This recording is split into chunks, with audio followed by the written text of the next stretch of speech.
Welcome to Real Estate Overhaul with Dr. Ose. Today we are going to be talking about something very interesting. Talking about real estate. Okay, lands and houses. Which one is better? Hey, some people say, "Oh, I have about 500 million. I want to buy a house. I want to buy a house in Banana Island. I want to buy a house in Lekki. I want to buy a house in Naja. I want to buy a house in Kenebu in Owerri. I want to buy a house in GRA Port Harcourt. I want to buy a house in Enugu, in the Independence Layout in Enugu State. I want to buy a house in Maitama, Abuja." Are they really necessary? I said something before now. I said that lands we always appreciate, but houses depreciate. That's one thing people don't understand. Okay, we are talking about an economy that we are not sure of the next minute. An economy, we're in an economy where you don't even know what the next minute will be saying.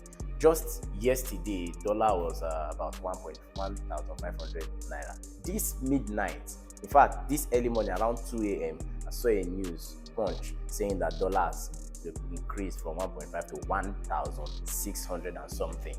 Meaning we don't even know what the next second is going to look like. And some people are saying, I want to build a house, I want to buy a house. Don't you know that it's material that you take to build? And these materials are subject to the economic fluctuations.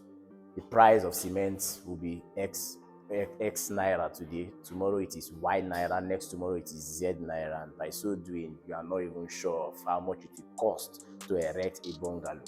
You are not even sure of what it will take you to erect a duplex. But you are still interested in getting. I'm not saying it's a bad thing to get a house. It's actually very good, very beautiful. That is if it is bringing money to your pocket.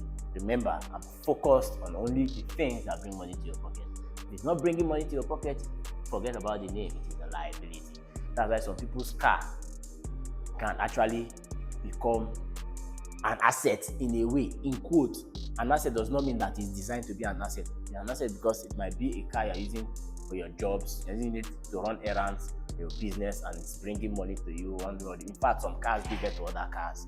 You understand? But it doesn't stop the fact that the car will depreciate in the sense that, okay, from time to time you have to service it. From time to time you need to check this. From time to time you need to check that.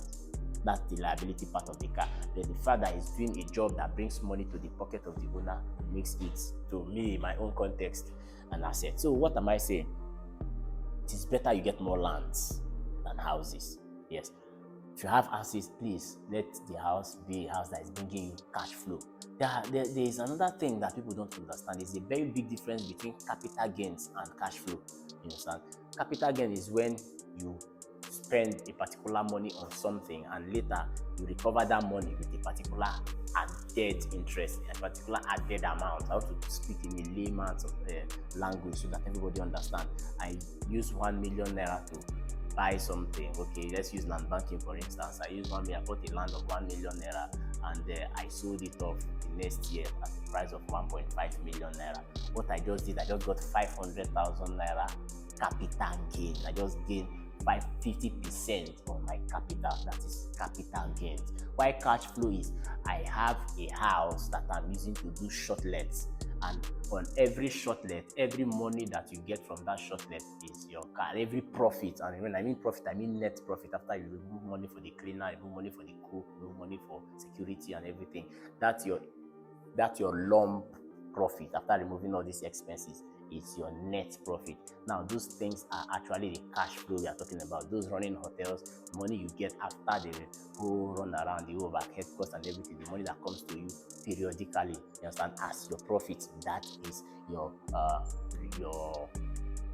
cash flow. Okay, so cash flow is actually very different from capital gain.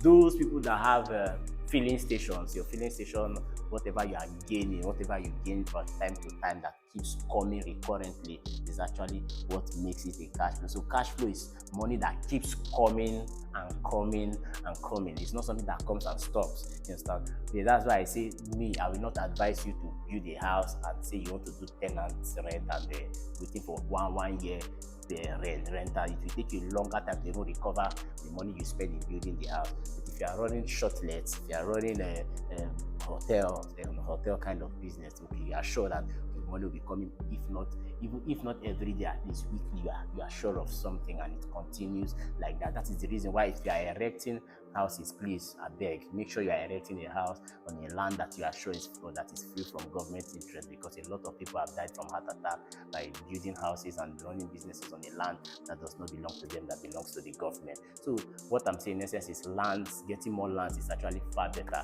than getting more houses. But it doesn't stop the fact that getting houses is also very, very beautiful, especially if you have a billion, you have 500 million, you have 400 million, erect small hotel where you are sure of return. Very beautiful. That's very awesome.